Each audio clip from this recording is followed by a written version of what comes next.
Good evening, everyone. Trustee Agnew is not able to join us tonight. She may be late coming in, but in the meantime, I'll be chairing tonight's meeting. Just wanted to let you know that the meeting is being recorded, and welcome to the online version of SEAC. Please make sure your microphones are off unless called upon by the chair to speak. And if you can put on your cameras and show us your lovely faces, that would be awesome. So we'll start with the first, so we'll call the meeting in order. We'll start with the opening prayer. We join us in the Son of our faith. When we call our Son, Holy Spirit. We come together in hope from different community groups, answering the same call to service, pieces of the same puzzle. We come together in gratitude for the trust placed in us, for the opportunity to serve, pieces of the same puzzle. We come together in respect, aware of our diversity, willing to work for the good, pieces of the same puzzle. We come together in awe of the wonder and beauty of each of God's children, pieces of the same puzzle. We come together in God's name, and as we work together toward the same goal, each piece of the puzzle begins to fit neatly into place, creating a breathtaking picture of love, compassion, courage, and grace. In the Father, and the Holy Spirit. Okay, Landy Ponte.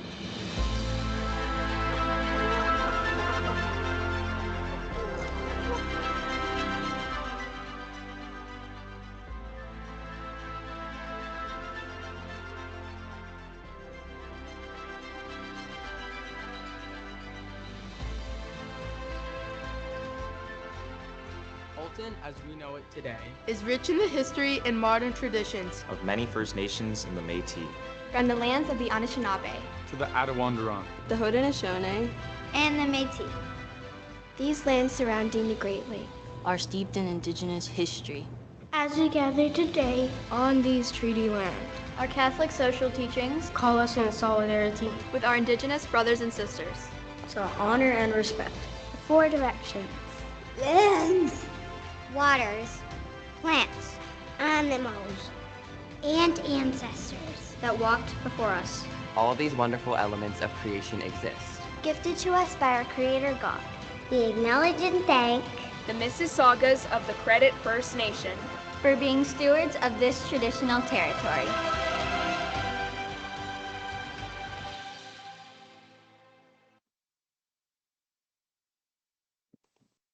Great. Okay, so we will go on to approval of the agenda. The agenda is included in the package sent out to everybody. Hope you've all had a chance to look at it. Does anyone have any changes or questions about the agenda before we approve?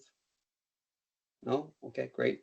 So can I have a motion from someone to move to approve the agenda? Sorry, Abiola, move it, and seconded by, is that Tracy? Great. So moved by Abiola and seconded by Tracy. And agenda is approved. So we'll go on to item number 2. Anyone have any declarations of conflict of interest? Nobody? Okay, great. So no declarations, conflict of interest. On to item number 3. So we're going to start with our presentations tonight. First presentation is a finance update, and it's being presented by the Superintendent of Business Services, Aaron Lofts, and also Adam Cross, one of our senior managers. Aaron and Adam, are you ready? Your mics are off. Well, they're getting. Hi, everyone. Okay, great. Okay, take it away, Aaron and Adam. Thank you. Okay, thank you. Can you guys, everyone see the presentation on the screen? Great. Okay, thanks. So thanks for the welcome. We're glad to be here tonight. Adam and I are here. Who are Adam and I? I'm the CFO of the board. Adam is our senior manager of finance. We have a presentation put together for everyone. It's a little long. Certain sections we will be going over. We'll provide them some of the information more for reference material. So we're not going to go through all 46 slides, but it's there to kind of refer back to. So what are we going to do tonight? Well, we're going to be looking at the cycles, the budget cycles. For those that have been here before, we've done these in past years. For our new members, welcome. We'll be going over at least to understand how the budget cycle works, the role of SEAC, our enrollment, core education funding, budget pressures, spec ed funds, spec ed revenue, spec ed expenses, and the spec ed funding shortfall, which is Pretty much majority of boards across the province will have definitely a deficit in the special education envelope. So I'm going to hand it over to Adam. He's going to kind of look at the board financial reporting cycles, and take it away, Adam. Thanks, Aaron, and thank you for allowing us to speak on the budget tonight. So I'll keep it brief on the first few slides as they're sort of a refresher of the budget process. So this slide just highlights that there are 3 major reporting cycles per year for the school board.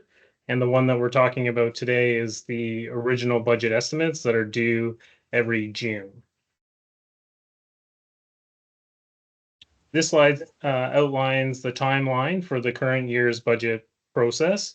And I just wanted to highlight that under the Education Act, boards are required to develop and approve a balanced or compliant budget within the funding allocation by the Ministry of Education.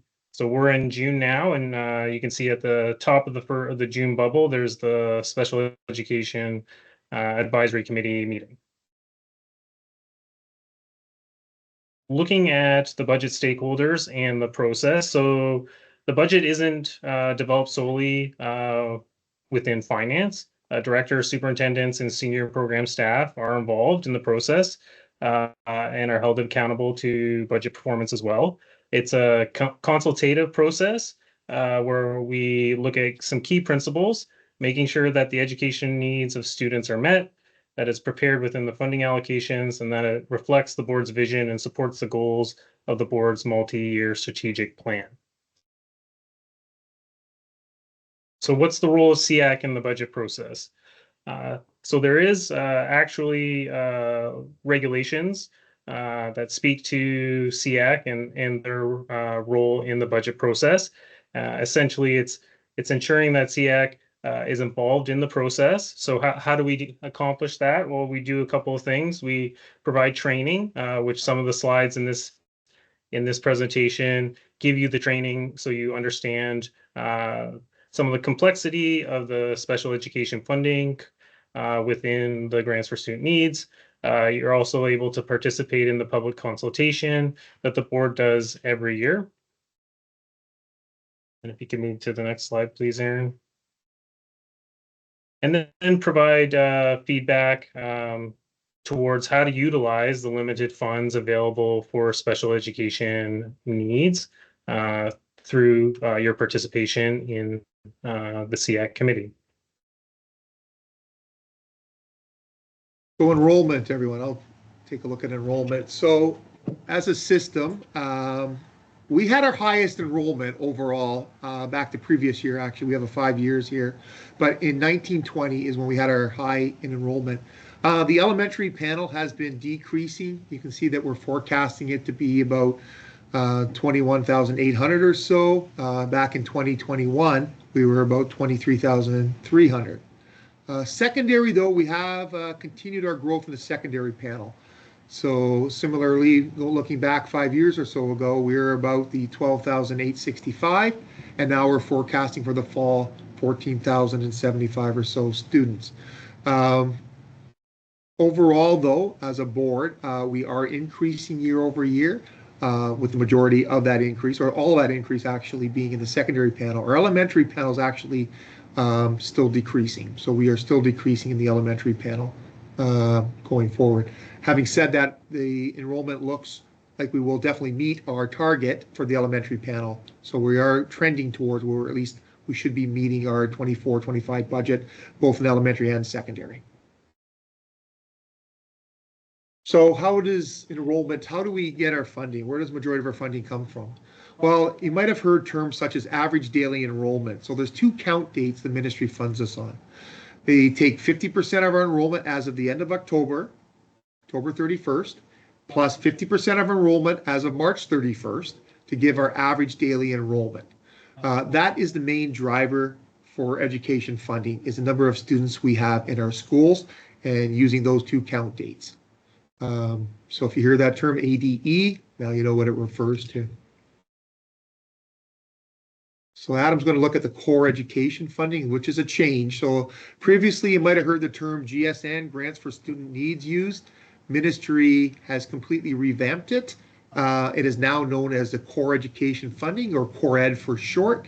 We received this information the end of April and have now kind of remapped everything that previously we've done for the last number of years under GSN. So Adam's going to kind of walk us through a few of these slides.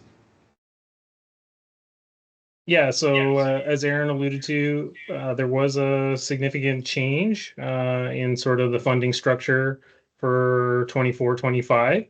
The key things to highlight here on this slide is that the funding formula has moved from, there used to be 18 funds, now it's down to 6 core funds, and then there used to be 77 allocations within those 18 funds, and now there are 20 allocations within those funds. And you can see that one of the core 6 funds is the Special Education Fund, which we'll go into more detail later in the presentation. So when we look at the core funding education, there are 3 main components within the core education funding. So student achievement and wellness is the first component. So that includes the classroom staffing fund, the learning resource fund, and the special education fund. And then there's the facilities and transportation bundle, and then the school board administration fund. You'll notice that there are some arrows on this slide. Those arrows represent the direction that monies can be allocated. So we have some flexibility within the different funds to reallocate it to better suit our specific school board's needs. Just wanted to highlight, though, when you look at the special education fund, so you'll see that there are arrows coming into the special education fund, but there are no arrows going out of the special education fund. And this means that special education funds is still enveloped for special education needs only. So we can supplement our special education programs with the other funding, but we can't reverse that methodology. So I won't go into detail over on the next few slides. So basically what we've done here is we've just provided a little synopsis of what each of the 20 allocations relates to. So you're welcome to read through this on your own time, but we'll focus on the allocations that relate to special education, as that's pertinent to our discussion tonight. Well, budget pressures, everyone. I thought it was important to kind of include this. This isn't necessarily special education budget pressures, but these are some of the pressures that boards across the province are currently dealing with. You might have seen a lot of news in the papers recently, especially our coterminous board's been in the paper. Toronto boards have been in the paper. You've seen them quite a bit. We are no different. We are still facing the same pressures that everyone else in the province is facing. So just to kind of give the kind of a synopsis of how it works. So each spring, the Ministry of Education provides funding information with all the priorities and specific needs for the systems. Ministry priorities do change year to year. So that's one thing to mention, is that each year the priorities will change. So for an example, last year we received about 1.9 million in de-streaming funding for de-streaming, to help with the de-streaming model. This year our funding is 40,000. So there's a reduction of 1.9 million just in that area.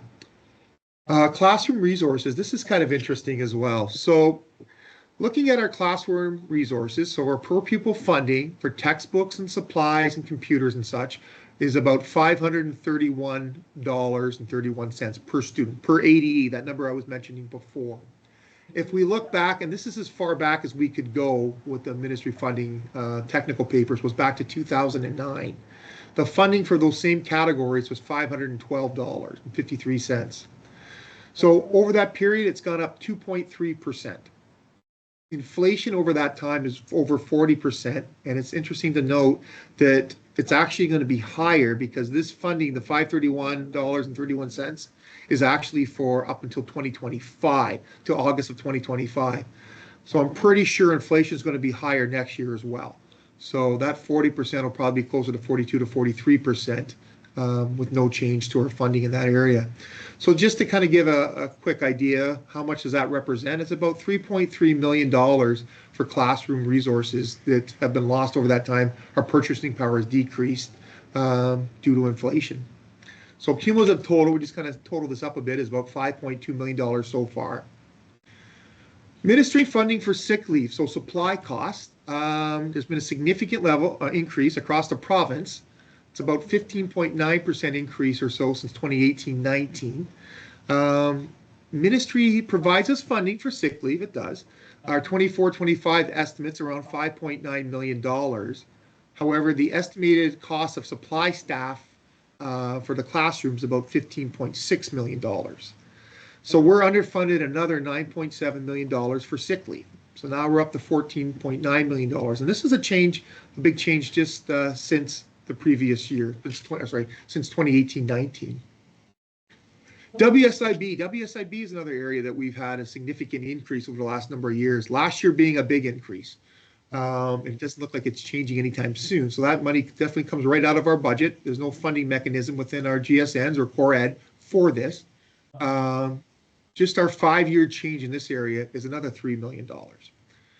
So we're up to now $18.2 million in our cumulative total. Temporary accommodation. So we have portables in our system. We have a number of portables in our system. The funding dates back to 2010, where it was $40 million provided across the province. And that was divvied up across all boards depending on need. Since that time, obviously the province has grown, enrollment has grown across the sector and in education. More schools, more school boards need temporary accommodations. However, the funding hasn't changed. So, we've talked about the change in inflation over this period of time. We've talked about the increase in enrollment across the province, but our funding has not changed. So our deficit now, as of 23-24 revised estimates, and this is actually going to grow again for the current year, is $1.7 million change from the 18-19 financials. So now our cumulative total from 18-19 is at $20.4 million. You might have heard something called Bill 124, the retroactive pay for union members. So we have we're starting to pay out our retroactive payments. This was something that the ministry is responsible for. Having said that, we're not funded enough to make our retroactive payments. Our estimate of our shortfall is about $2 million or so for this increase. Again, we just found out about this. It became known this school year, and it's an expenditure that boards have to take on, even though we've obviously closed our books dating back to that period of time.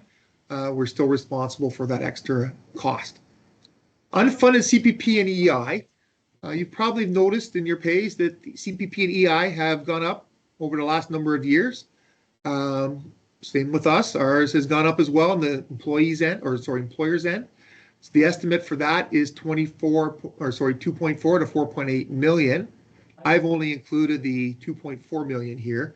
So now our cumulative total with the 2 million from the Bill 124, the unfunded CPP and EI is now $24.8 million. So kind of summarizing everything, de-streaming funding, inflation, sick leave impact, WSIB, temporary accommodations, retro salaries and such, and unfunded CPP and EI, we're looking at almost $25 million that has changed over the last 5 or 6 years. And it's impacting the way that we do business as an organization. And it's significant. So what is the impact? Well, less money for classroom resources. We've shown that really there isn't the money for classroom resources. We haven't actually received it since 2009, or what we've received is 2.3%. Less central funds to offset school costs. Need for greater efficiencies in all schools and departments. And less funds for special education deficit. So as I mentioned before, we spend more than our allot in the special education. We have, at least since I've been with our board, and that is not changing for the upcoming year. So maybe I'll hand it over to Adam. He's going to look at how it's funded now. So it used to be the special education funds. Now they actually have the new system, or a new core funding, special education fund. The SEF is what it's now referred to. Okay, so there are 4 kind of key components to the special education fund, or 4 allocations. So there's a per pupil allocation, differentiated needs allocation, complex supports allocation, and specialized equipment allocation. And really with this restructuring, when we look at special education from the previous grants for student needs to now the core ed, it's really just kind of moving the funding that we have been seeing in the last few years into different buckets. So no real significant changes as you'll see as we go through this, but just kind of grouping them a bit different way going forward. So when we look at the per pupil fund, so this is allocated based on total enrollment of students, not just students with special education needs. And it's primarily intended for staffing costs. So we can use it for teachers, educational assistants, professionals, paraprofessionals, and then as well as professional development and learning materials. When we look at our differentiated needs, so this is where the ministry is essentially acknowledging that every school board has their unique situation and circumstances. There are 7 components to the differentiated needs allocation. They're kind of listed there, as well as the funding that you can see in the little blue box that relates to these components. The calculations are pretty complex from the ministry's perspective, and it uses census data. So the major change this year for 24-25 is that they're starting to introduce more recent census data, but only they're bringing it in over a 5-year period. So this is the first year of the 5 years of bringing in the newer census data into the differentiated needs component of special education. The next section of the funding is the complex supports allocation. So this is the special incidents portion that we're used to seeing, and then behavioral expertise. So within the special incidents portion, so this funding is for students with extraordinarily high needs who require more than 2 full-time staff to address the health and safety needs of them and others in their school. And then our behavioral expertise, this is funding to allow the board to hire behavioral analysts and provide training with respect to those. We don't get any funding in the Education and Community Partnership Program, so we won't really talk about that. And then this is where we did see a relatively big change when we're looking at the special education funding for 24-25. So the specialized equipment allocation, or the SEAC, as it sometimes gets referred to, this did change and got revamped for 24-25 with the ministry's intention to better address the needs of students. So before, there used to be 2 components. The first component used to be only for technology based purchases for students. And then the second component, which was a claims-based component, it was for kind of any other specialized equipment that was needed. Now there isn't that distinguishing factor for this funding. So while there is a claims-based component, the non-claims-based component is open to all purchasing needs. So any type of equipment, not just technology related, can be purchased or with those funds. And then the claims-based component is for any kind of larger purchases, so any single items costing over $5,000.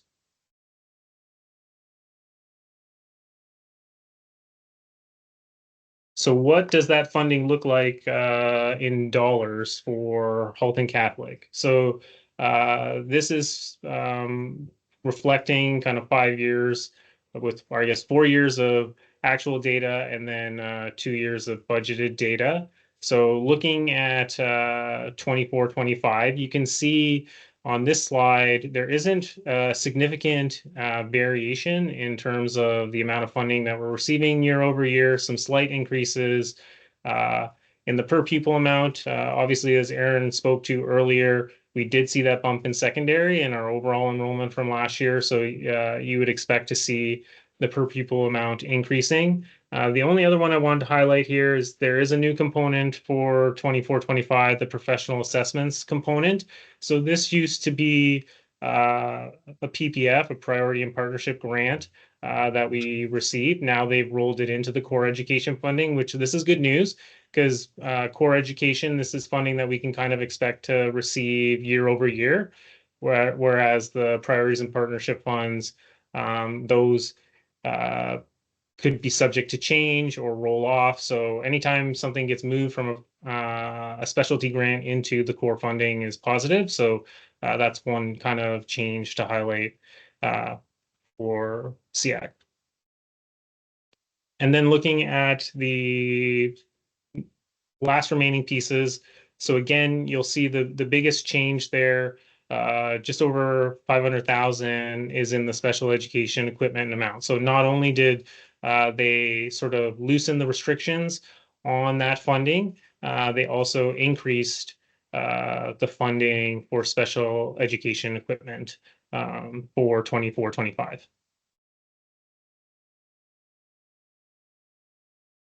So in addition to the core education funding, the ministry did change the terminology when it comes to specialty grants. So what we used to refer to as priorities and partnership funds are now known as responsive education programs. There are 4 that relate to special education. These are all ones that we've seen in the past, except for the Special Education Needs Transitions Navigator. So that's a new one for 24-25. And then the last one here, summer mental health, we received this last year. So it's a continuation of funding with respect to that. So looking at our special education expenses,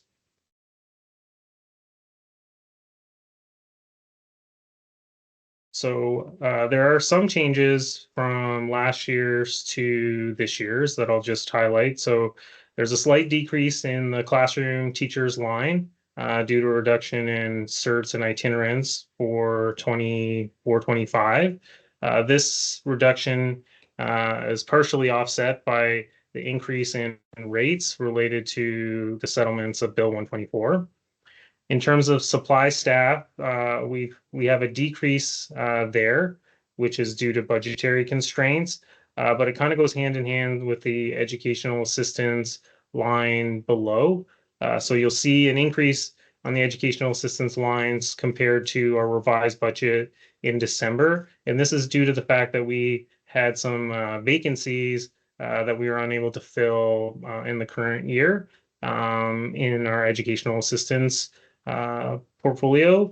So we're budgeting to be able to fill them for September. So then we kind of see a movement of costs between supply costs and education assistance with respect to that. So the shortfall in education, special education funding. So you can see that it's going back to 1920, we were about a $2 million deficit with our actual expenditures. Then through COVID, we were up to 4.2, and then the 7.5, 6.2 was our actual for last year. Our budget as of December was about $6.4 million shortfall, and then right now we're looking at a 6.7. I will say one part is that on our expenses, it might be a little less than that, because right now our expenses include those retro payments that we're giving out, or the ministry is providing, or the province is providing out. We just don't know what our revenue is for that yet. The province hasn't provided us the actual breakdown of that revenue. We won't be receiving that revenue until hopefully August. So there should be an influx, an increase in revenue. We just don't have the exact breakdown as of yet, how the province will be funding that. So that actually concludes what we have for everyone tonight. With respect to what's on the plate for the fall and what is on plate for September. I guess Trustee Saunders, you have a question then? Yeah, I'm just wondering, do you have any idea how many fewer EAs and certs we'll have starting next year as compared to what we have now? Yep, the EAs are the same. We should be having the same. We are not decreased our EAs. And I should mention, we are actually have some of the highest per capita EAs in the province. We received some information from the ministry that kind of ranks where we are, and we're definitely have some of the highest EAs per students in the province on the EAs. On the cert side, we have it right now. What's included in there is the itinerants. We did lose some funding, some of that funding that we spoke of earlier, the funding from the special, now they're called REPs, and they were previously PPFs. So we've lost that funding from the province. So we're down probably about 19 or so itinerants in special education. Consultants, so we've added a few extra consultants to, which includes coordinators, to help with the schools. Now that's more the central type positions, Chris. I'm not sure if superintendent. Yeah. I know it's a lot of information, and I know I've worked. Our departments have worked really closely. I think special education is the biggest portfolio that finance actually gets to work with, or we get to work with you. So to answer the question, I think I would share of the 46 elementary schools, I just will do some quick mental math. 40 of them were either unchanged or saw an increase in elementary, despite the fact that we had a decrease in the student population. I think it goes to the point where we do see that increase in the general population, but our student needs don't necessarily decrease at the same complement or the same ratio. And then in secondary, all but 2 schools, it received an increase just to account for the growth in the population. And we wanted to make sure that the service to the students, the direct service to the students, the impact was minimal. Trustee Saunders, do you have a follow-up question? Yeah, I'm just wondering why we're hiring more consultants when we're losing certs. So the model that we have, there's the consultants, then there were itinerant certs, and then there were classroom or school-based, so our SETs and our school-based resource staff. So when looking at the model, we were able to, I hope, in this kind of realigning or reprioritizing, provide 1 consultant per family of schools to focus their attention and their support to 1 family of schools. Currently, they're supporting 1.5 families of schools by the kind of breakdown. It's not quite that for every consultant. And then we had itinerant staff that kind of came in and was a supplemental. So in reducing the number of itinerant staff and increasing the number of consultant staff, again, the impact will be minimal, but we were able to use that itinerant staff. The itinerant certs are certs. They are the same category as certs. So those individuals were redeployed back into the schools so that there would be minimal disruption. When we started to see the trending of some of the student populations, we had to make a difficult decision, an enviable decision to decide what would be the best approach. And I think having the staff on site in the classrooms, in the schools, felt like the right decision to go. It's not a perfect system. Obviously, we would be ideally in our glory days in the 2019-2020 school year, where we would have more flexibility, but the impact to the students being minimal is our number 1 priority.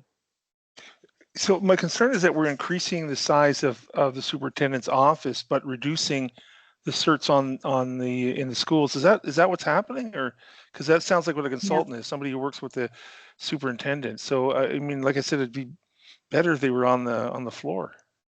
I didn't mention, so the consultants, as part of this shift, they'll be based out of the schools, the family of schools. So whether it's a secondary school or an elementary school, so they'll actually be in the system working with the schools on a more closer, more intimate, and quicker accessibility. So they won't be.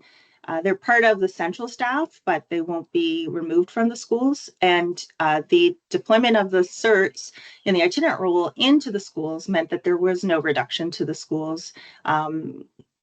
Like I said, 6 schools out of I know ideally no schools would experience any decrease, but 6 schools out of the 56 schools that we're supporting having slight decreases. And I'll be honest, we want to in September get a good sense with the projections what the student needs are, and if we need to make any shifts or movements, then we can be more responsive to those changes. If I'm honest, once we get back to school, I mean, it's hard to think we're in June and we're already talking about September, but in September, once we have all of our students, some students move over the summer, some students move into the catchment area or switch schools. So we just want to make sure that we are responding to those needs. And if there's changes, growth in student needs, then we go back to the drawing board and we look at what is the best way to respond to those changes in both the EA and teaching complement. Thank you, Superintendent Jack Caldera. Does anyone else have any questions for Aaron or Adam? Looks like everyone's having questions. So I want to thank you, Aaron and Adam, for a wonderful presentation. Just when I thought I was understanding the GSN terms and references, now I have to read. Yeah, it's all changed. And a new, Yes. a new Yeah. whole set of terms and references. So that'll be another education, budget education in the future. Thanks so much for your time. Appreciate it. Aaron, I apologize for referring to you as the Superintendent of Business Services. Obviously, you're the Chief Financial Officer, so I apologize for that. And I apologize, Rick. I should have said through you, Mr. Chair. So. Oh no, that's all good. All good. I don't even know. I forget half the time I'm chairing. So thanks so much. All right. Thanks, and, everyone. Thank you. Thank you. Okay, so moving on to the next agenda item is 3.2, the year-end video presentation with the Life Skills Co-op. Jen, I'll throw it over to you and Margaret to take over for that. Thank you. Thanks, Rick. Good evening, everyone. Last year and in many years past, we always like to highlight for you all of the awesome things that our students have been able to do this year. And so we have put together for you an end of year video that highlights a lot of the events that occurred across all of special education. It's a kind of a photo journal of all of the different things that our students and staff have participated in. And then there's going to be a second video. Thanks for allowing us to add it in last minute. It was kind of a circle back video. So earlier this year, you received a presentation from Andrew Cordero. And at that time, he presented to you that there was a very great group of people who came together to work in a group. And part of the work that they did was to create a co-op video to really highlight all of the skills and things that our students in life skills are able to do for employers. And we're going to use that video as kind of a promotional video to get new placements for our students, to highlight, you know, the work ethic that they have and all of those things, that we can expand the opportunities for our students. So this came through specialized funding that was specific to our A4 students. And the video just got finished last week, so we thought we would circle back and share that with you because it is now ready to go for us for September. So thank you for allowing us to show both videos, and I'm going to turn it over to Margaret, who has that play button.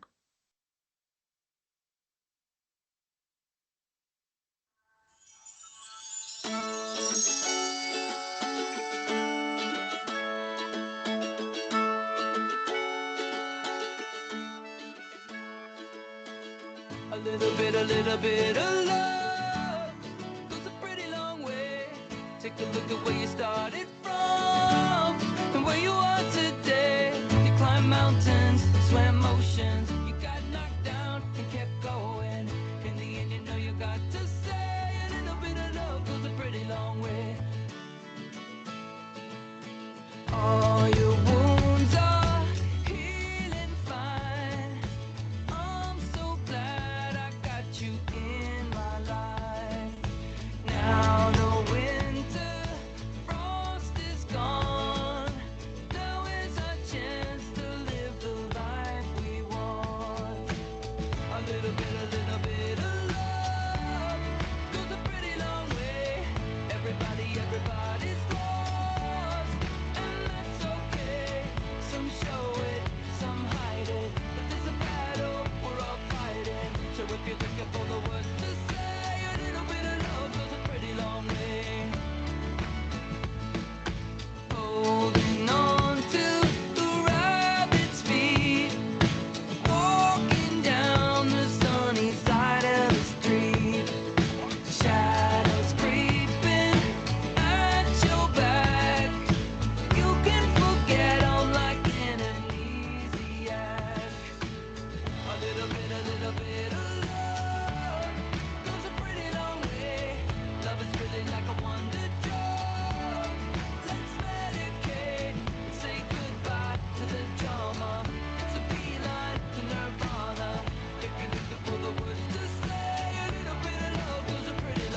little bit of love goes a pretty long way. Take a look at where you started from, where you are today. You climb mountains, swam oceans, you got knocked down and kept going. And you got to say a little bit of love goes a pretty long way.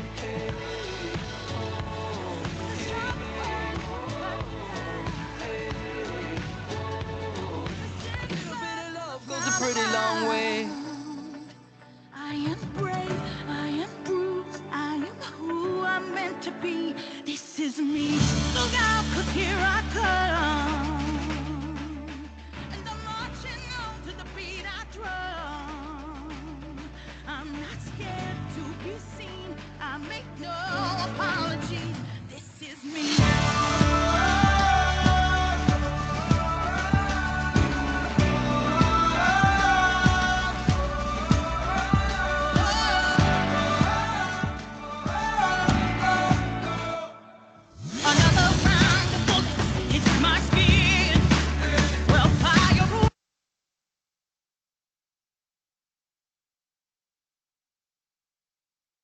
In my role as Superintendent of Education, Special Education Services, I oversee the special education programming within Halton Catholic District School Board.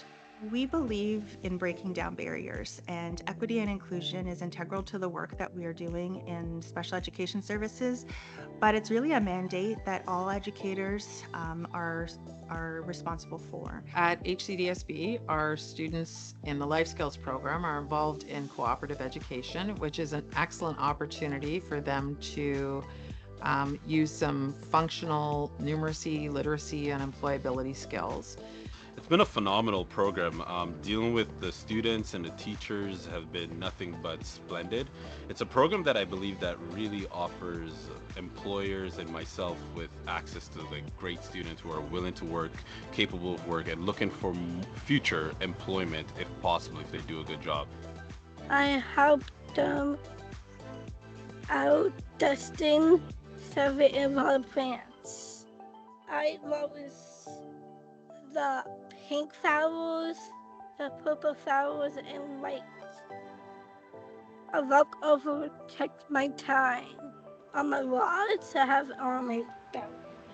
They come in every single day, eager and willing to learn with their teacher. They do simple tasks for us, like pricing, picking orders, tidying up, like small little tasks that most of our team has to do anyway. I do some facing the shelf and organizing and push everything forward. And then we have to be on time because we don't want to miss our connection on the bus. I like saying hi to the people every day when I come in here. I do pick up online orders and put the stuff where they don't belong on shelves. One of the major benefits of this co-op program for the students, it gives them a sense of self-worth. It builds their confidence. They become an individual outside of their school community. We've been doing co-op for about 35 years, and it's an opportunity for the kids to get a look at to see what's really out there for them, and it's also good for us, for the shop too. They come out and they help us a little bit as we help them. Well, they also bring different experiences to us and fresh ideas that we can maybe incorporate in our business here. They taught me like a lot of stuff that I didn't know about. I fold towels and rolled them, and I put shampoo and conditioner in the bottles. Ultimately, the purpose of the program is to find meaningful employment. We really want the students to feel interested in their co-op placements, feel successful in the tasks that they complete, so that they are excited and looking forward to their co-op experiences. I like how everyone is really nice to me. They make me feel like I'm on the team. We like to work as a team. There's also a mental health benefit to a workplace co-op experience. Yeah, the co-op program helped me here. What I would say to other businesses within this region that's thinking about the co-op program is that they should not think twice about it. This program is phenomenal.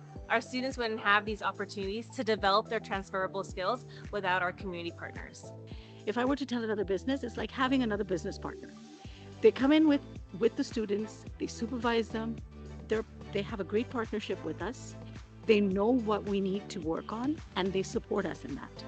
What's really been integral to the success of breaking down barriers through this cooperative experience opportunity that we're providing students, particularly in life skills, is the relationship we have with our outside community partners. We have students with gifts and talents that have only been enhanced by the opportunity of workplaces, that have open minds and open hearts around what students that are in life skills classes or life skills placements are capable of doing. And so we're very appreciative of those partnerships and hope that through this continued work that we will see an increase of partners participating and supporting the work that we're trying to do and ensuring that students of all backgrounds, of all diverse learning needs have an opportunity to learn and grow and to make Halton a better place to live.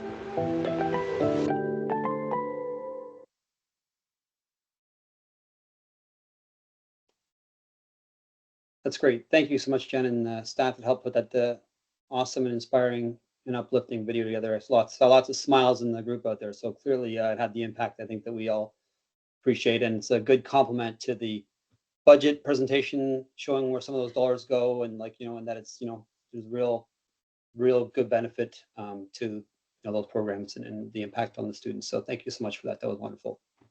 Thank you. Does anyone have any more comments or questions about that, or before I move on?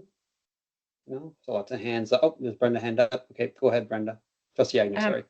Yeah, no, just on both videos. So it's nice to see a recap. There's always, things that are going on, and we, sometimes we just don't get a chance to talk about them all, or sometimes, Superintendent Jack Hunter will talk to them. Okay, sorry. Sometimes she will talk to them, and then we don't actually get to see them in action. So you talk about them, you report on them, and now we see the pictures. We see the pictures of our friends out there. We see the pictures of people, having fun with the different programs. And I just love seeing it. I really do, because it's really hard to sometimes conceptualize when you're doing a presentation, you're speaking to us about the different programs that are going on in Spec Ed, or the different things that your team is working on. So then when we actually can see the visual of that, I think it just reaffirms some of the great work that's doing. And, personally, I love to see some of my special friends in these videos. Kids I've known for a number of years who have come through the life skills program. And here they are doing co-op placements, and it's just really nice to see, because, as Rick, spoke to, sometimes we get the bad news that comes in with things like budgets and budget cuts. But then just don't chase her, just leave her. But then we can see, the positive pieces that we're putting forward in the system as well. So thank you for sharing. I know it's a lot of work to pull those videos together, but I'm always grateful for those at the year end to see those conceptualized. So thank you very much for all the work that you guys do. Brenda. That's great. Thank you, Trustee Agnew. That's why she's the best chair out there, because she captures it all in one big fall swoop. Thank you, Trustee Agnew. Okay, so we'll go on to additional business here. Item 4, approval of the minutes. That was included in the agenda package, so it went out last week. Hopefully everyone had a chance to review the minutes from the May 27th meeting. Does anyone have any changes or questions about the minutes? No, I see no one's hand up. So can I get someone to move the motion to approve the minutes? I can move it, Rick. Okay, so move by Trustee Agnew and seconded by Jessica. Sorry, Marion. Yeah. So again, we'll move with so many hands up. Trustee Agnew moves it and seconded by Jessica. Thank you so much. On to the item number 5, business arising from previous meetings. Just looking at the chart that went out. I think you all have the table. Oh, there it is. Perfect. Thank you, Margaret. So the accessibility plan, I don't know if there's an update from that.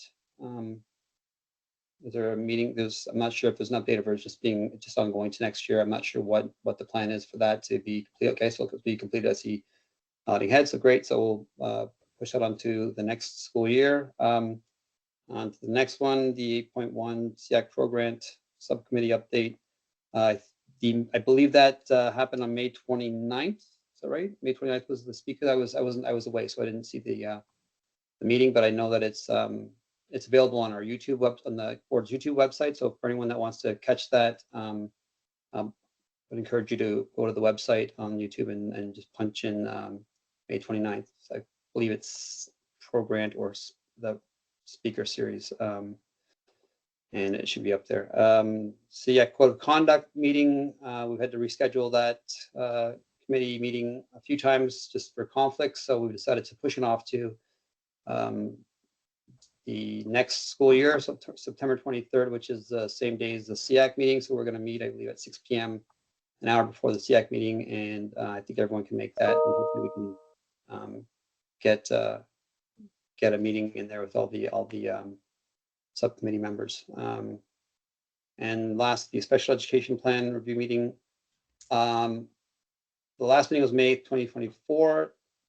I missed the last meeting for SEAC. Has the spec ed plan ready or has been presented? Can anyone speak to that? Superintendent Jack Caldera, maybe, or Jen?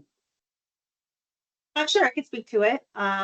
It's due to the ministry in the middle of the summer, July 31st, and there is a checklist, and the consultation of SEAC is obviously one we hold in very high regard. So I think that there's been some feedback received, but if there's anything else that would like to be included or considered, I think Margaret has sent out an email. Maybe there's a link, I'm not sure, to provide any final considerations. We're in a good place now that a number of the links, for example, in the special education plan, a lot of the information on the special education plan live on our board website. And so we are actually looking at creating links so that people can just click on it. If you get a plan and it's like over 150 pages, you might be less inclined to read it. But if you're looking for some information at your fingertips, it might be easier to navigate that way. So we're trying to make some of those adjustments. And then given some of the environment that we're in right now and the culture, we want to just be in alignment with what our priorities are. There's nothing like being in not to bring up the B word again, but the budget, not in those environments, you really decide what are the priorities and how do we make sure that there's equity of access for all of our students. So we've been having those conversations on our end, in addition to the feedback that we've received from SEAC. So it's not too late, is my long-winded way of saying, to provide feedback. Great, thank you, Superintendent Jack Caldera. I know we've had the forms out for a few months now, so hopefully all the feedback has been received, and like Superintendent Jack Caldera said, for any members that maybe haven't had a chance, by all means, I would do that as soon as you can, because I imagine the deadline is coming quickly. So thank you so much. On to item number 6, policy review. I don't think we have policies for review tonight, so we'll check that and go on to item number 7, action information items. So just to look at the meeting dates for 2024, 2025 for SEAC.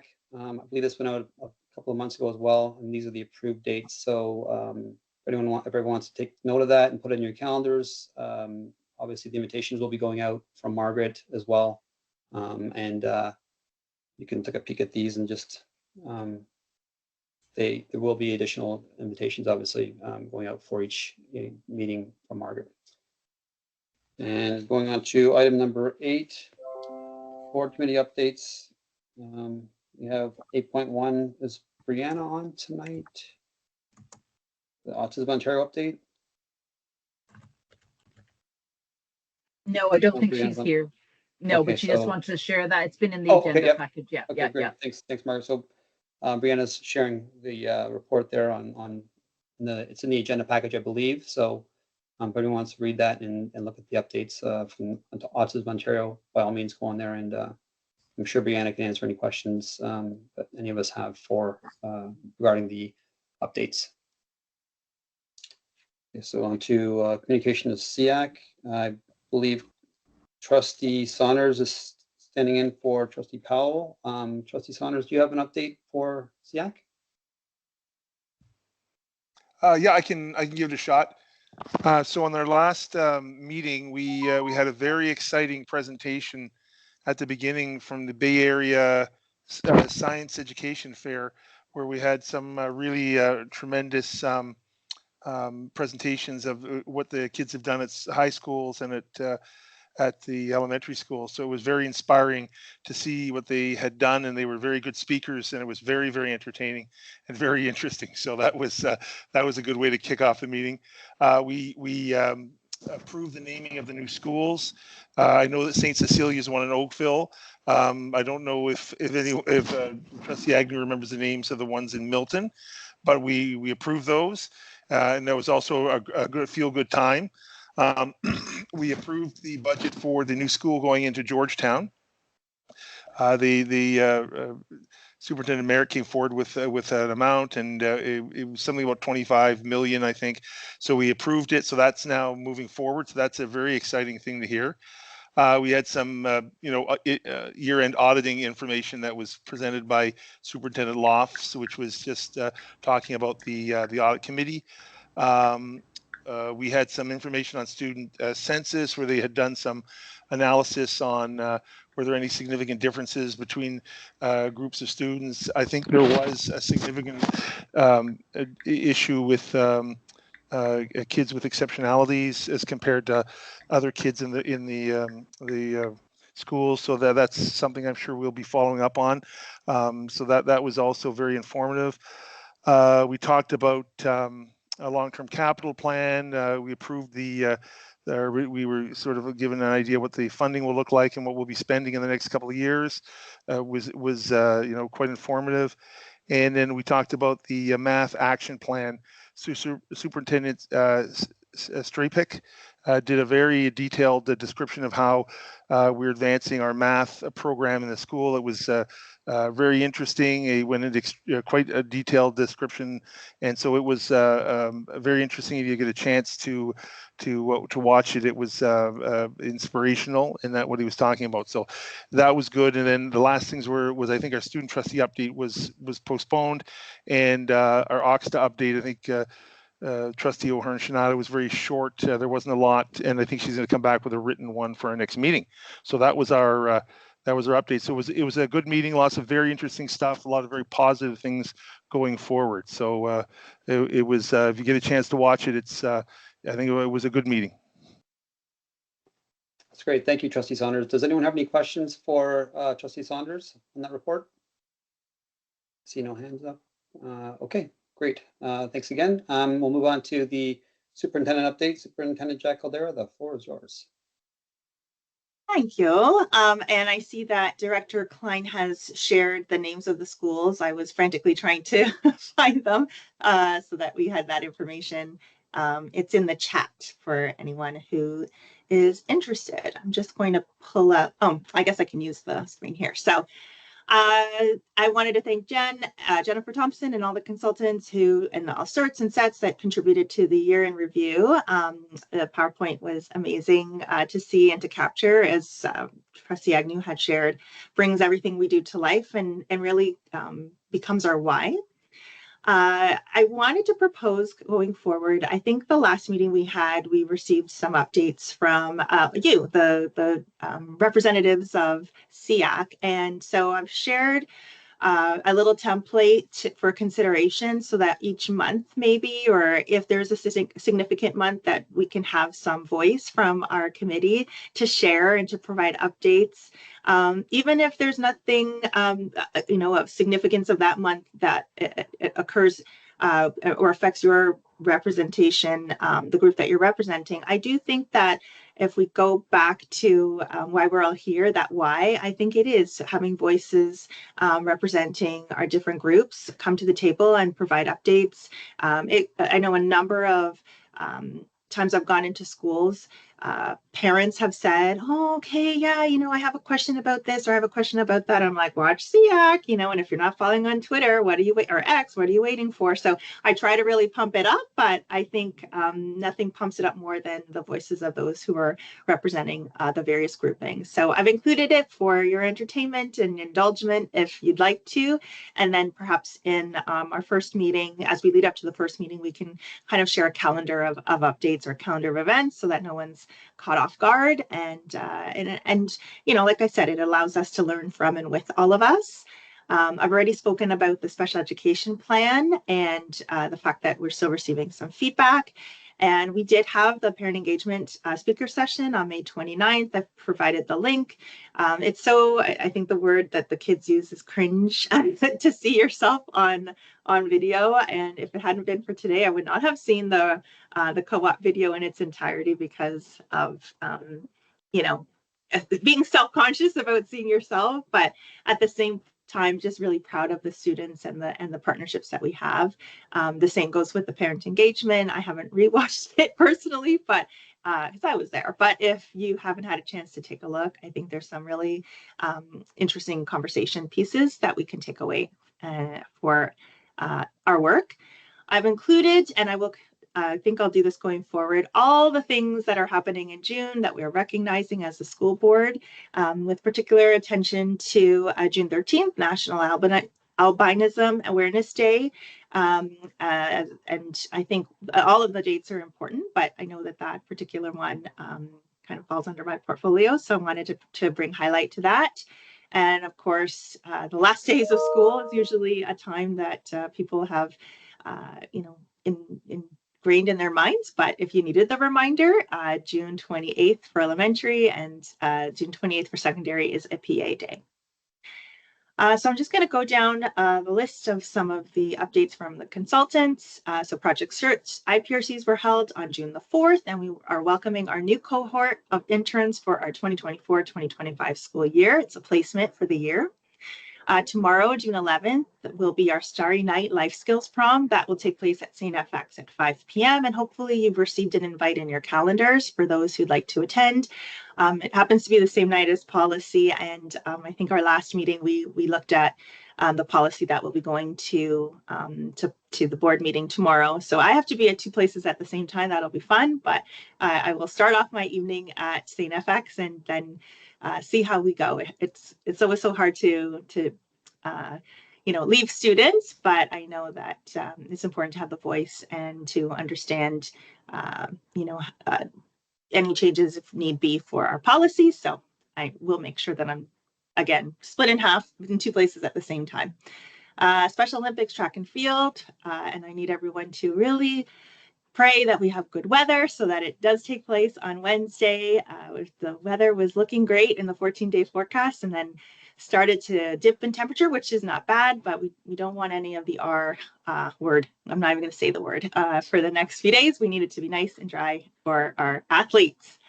And a calendar invitation was sent to all members of SEAC to attend. Over 100 students have registered so far, and so that's going to be a great turnout. Our Gifted CLC, May 28th, for Diverse Needs of the Gifted Learner, Part 2 took place. And our Gifted Regional IPRC for Oakville, which is our St. Andrews site, took place on June 4th. And we are welcoming our new students who will be attending St. Andrews School for the 24-25 school year. And our Kids Feeding Kids Social Exchange, it's part of, Social Challenge is part of our Gifted Pilot, and students will be participated and earned over 330 meals for families in our community. Woot, woot. We'll read that out loud. Our speech pathologist and behavior analyst updates. SLPs attended a presentation on the reading program Catch Up Your Code with curriculum. Our speech and language department has also been piloting a resource in kindergarten called Expanding Expression. And it really focuses on a multisensory approach to supporting oral language development in our young students. As well, our speech and language staff attended a webinar on autistic masking by Dr. Amy Pearson and Kieran Rose. This presentation reviewed a historical narrative of autism and reviewed intersectionality and identity development as it relates to the experience of being autistic.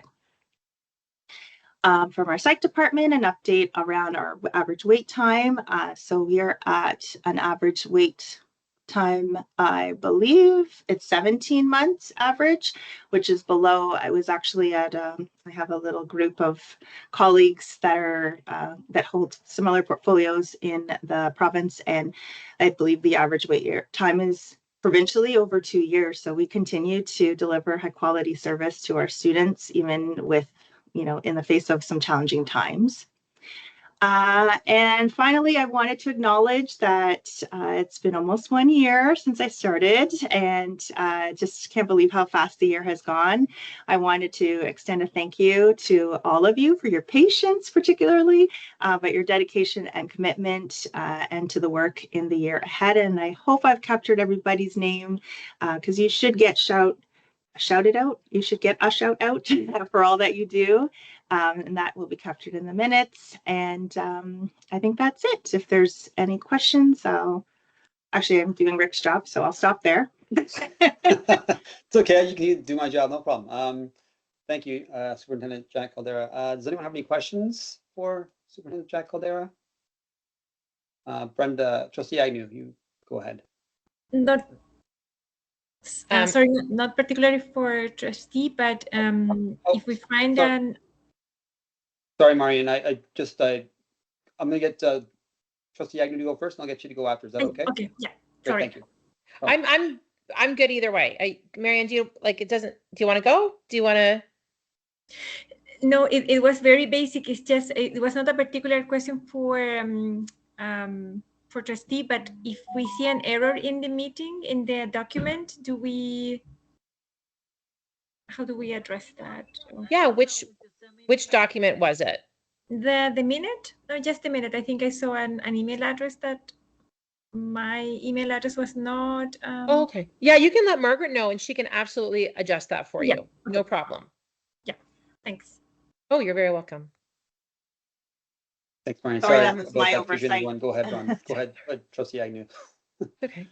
Yeah, just a question I had, Cassandra, was, and it's not specific to this, but it kind of is when you sort of spoke about reading interventions. And, I know that I've had the opportunity to sort of speak to you sort of informally about questions around Empower. And I'm wondering, I don't mean to put you on the spot because this is just your report, but I thought since it sort of came up, could you talk a little bit? We had a presentation a couple of months ago about it, and it's obviously a much loved program in the schools. And I just wondered if you could speak a little bit about, what is that looking like moving forward? Is that being impacted? Can people still come to rely on that as an intervention in our system? Any information you can provide would be really helpful if you don't mind. Yeah, absolutely. It's funny because we were looking over some of our notes and things that have happened last year. And I believe it was a question last year about how we're going to run Empower. And I think there were job postings that went up June 23rd, they closed. So we're almost down to the wire. I think in light of some of the updates that we've received about the financial impact, we know that I'll be very transparent that we're not going to be able to deliver Empower in the same way that we're delivering it this year, which I think we talked about the fact that we are unique in the province. And SEAC Kids loves us because we have this very unique model where we have traveling support to the schools. Individuals would go to 4 schools a day and deliver the program of Empower as the early screening tool. And so we had that data. I'm sure you recall about the impact of having both the in-school and the external support. So I hate to use the word hybrid, but we are in the process of developing a kind of a model between both special education and curriculum are delivering that program right now. And so between the superintendent, Jeff Kroll, and I, we're arm wrestling to see where is Empower and that early screening tool going to land. I would like to confirm there's no, we recognize the importance of literacy and early interventions have resulted in some really high yield results. So we want to continue that work. So we're doing so in a creative way. Schools that will receive some support maybe not as many as in the past. We'll have that to rely upon and to deliver the program, but our work is to support those schools regardless if they are getting the support or not, so that there's training, so that there's ongoing monitoring, that those students don't feel the impact of, big people, as I say, big people, issues. We don't want that to affect the classroom. So it's going to require a little bit of patience. I know everyone who's been probably coming to you is anxious to get an answer right away, but it seems to be the trend year after year, where we are prioritizing, obviously, our early screening tools, but also I meant to thank Erin and Adam personally, because I know we invited them to come in, I think our February meeting, our March meeting, our April meeting, and it wasn't until the end of May that they got all that information and really whipped together a presentation for us. So I wanted to thank them if they do rewatch this. I did want to extend that thank you for, knowing how difficult it's been with the kind of a delay, or trying to, anticipate what the funding model is going to look like. And it was completely revamped. So it was worth the wait to get that information. But all that to say, details are coming. We have till June 30, but details are coming, and the supports will follow. So the idea is, again, just for people who are watching this or are listening, people who have asked. So the idea is that, the Empower program is still there. It may look a little different in how it's delivered from years past. We are looking to find sustainable ways to offer those supports and resources to people who are going to be providing Empower in the schools, but it will still be, in some way, shape, or form, it'll still be a program that'll be available to our students. Is that kind of what we're thinking? Like, is that kind of the far more eloquently than I said? No, not it. at all. Exactly. I have to do this for myself. Yeah. So yeah. Okay, so again, and I understand, it is hard.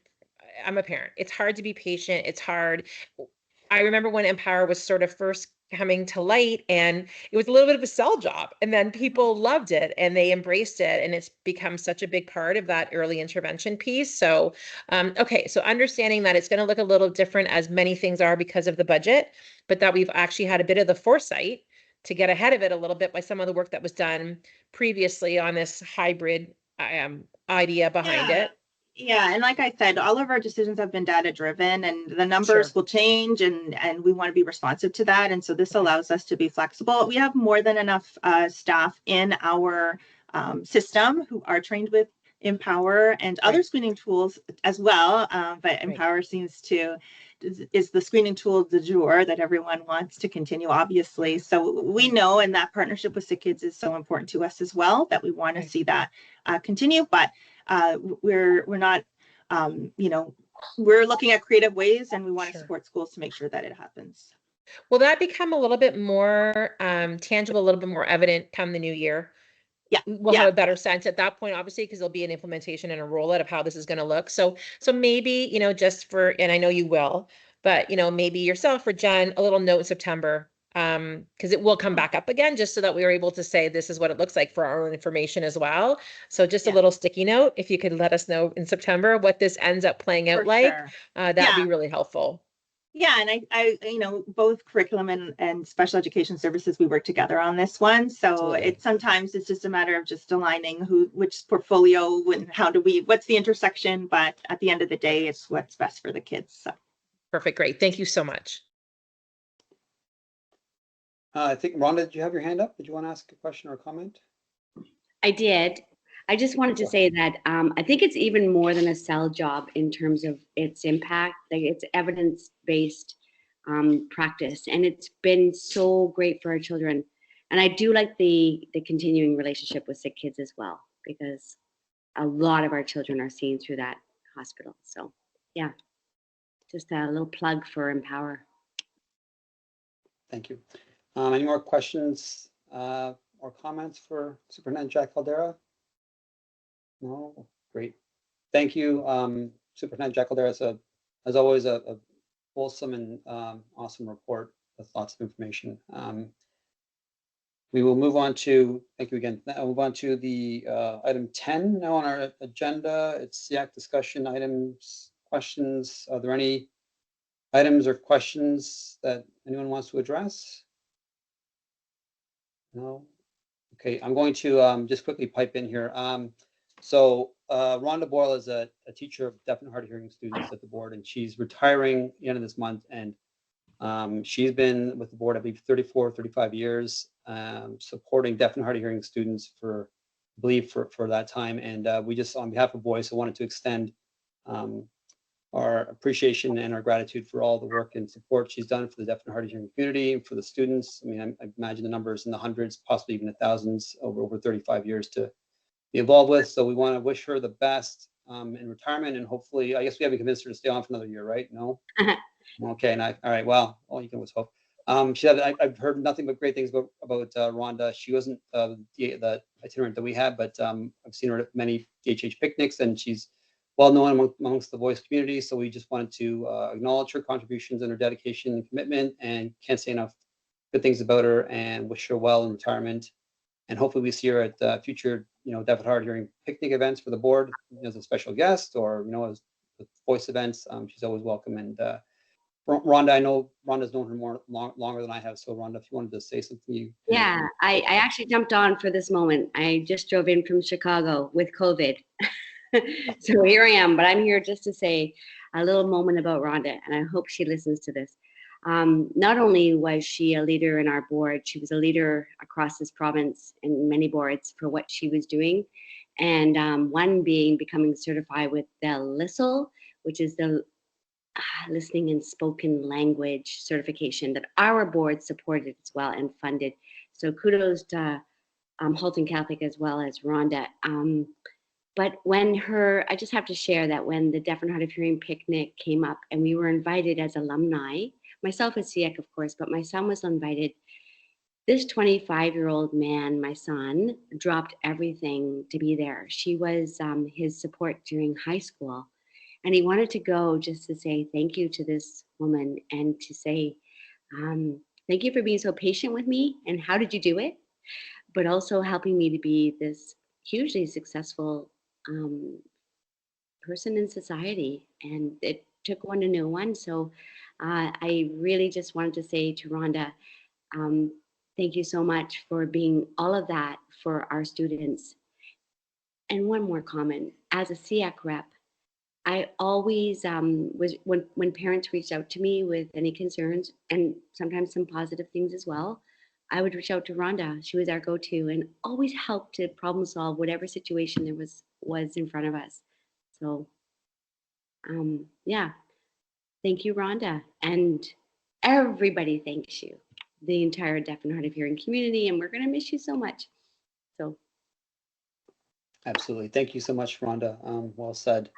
Some wonderful sentiments for Rhonda, so we want to wish her well and all the best in retirement. Now, I imagine, Denise, you'd let her know that we're speaking glowingly about her and that we'll miss her. I've texted her, and I'm sure she'll watch the recording, so I'll make sure she Great. sees it. Thank you so much. Thank you. Okay, so anyone have any other items or questions? Let's see, for item number 11, no? Okay. Go on to the item number 12. The next agenda is obviously the next school year, Monday, September 23rd, 2024. The meeting invite, I'm sure we'll go out sometime in September for that. On to the item 13, resolution for absentees. I have it's Brianna, Maria, Amanda, Mandy. I don't know if we have anyone else, Margaret. Yeah, we have Mandy, Amanda, Maria Angela, and Trish Powell. Sorry, Yeah. Sorry, yes. Yeah. Angela and Trish. Okay, great. Yeah. Okay, so can I have a motion from someone, please, to approve the absentee list? I can move it. Trustee Second. Saunders. I got a bunch. Sorry, everyone. All Trustee Saunders moving it, and was it Jessica and Jessica seconding? Okay, great. Amanda's just here saying that Amanda's actually here, not absent. Oh, I'm sorry, Amanda. Okay. That's okay. I just want to let you guys know. Yes, all right. Yes, make sure the minute's correct. I apologize for that. I see your name right there in front of me too, right above my square. So I should have picked that up. Okay, so Amanda is here. So the motion is to approve was forwarded by, I'm sorry, motion moved by trustee Saunders, seconded by Jessica. And we'll go on to the item 14, adjournment and closing prayer. Can I have a motion to adjourn the meeting? I can move it, Rick. Okay, thank you, trustee Agnew, and a seconder. Anybody? I can be that. Okay, thanks. Is that, sorry, I can't see who that was. Marician. It's under my name. Yeah, but it's Marian. Oh, Marian. Okay, thank you, Marian. Yes, Marian will second. Thank you so much. Sorry about that, everyone. Okay, we'll start with our closing prayer. Join us in the Son of the faith, in the Father, the Son, and the Holy Spirit. Blessed are you, O God of all creation. Each day you spread before us the rich and wonderful diversity of the human family, created in divine splendor of your love. Fashioned in your image, you call us to love one another with the same tender care with which you brought us to creation. Each one of us is but one small part of the glory that is you. As we serve the students and families of the Halton Catholic District School Board on the Special Education Advisory Committee, fill us with your grace, guide us with your wisdom, and give us the strength and courage to do your work, so that it may always be said of our every act, God saw that it was good. Amen. In the Father, Son, and Holy Spirit. Amen. Thank you, everyone, for a great year. I want to thank staff and members for attending this year and for all the support, and to Margaret especially for sending out communications and invitations and helping revise documents and redline documents and all that stuff that's been going back and forth. So thank you so much for everyone's efforts, and wishing you all the best for a wonderful summer, wonderful, safe, healthy, and happy summer. And we will see you in 3.5 short months, right? Thanks, everyone. Have a good night. Take care. Bye. Good night. Thank night. you. Bye. Have a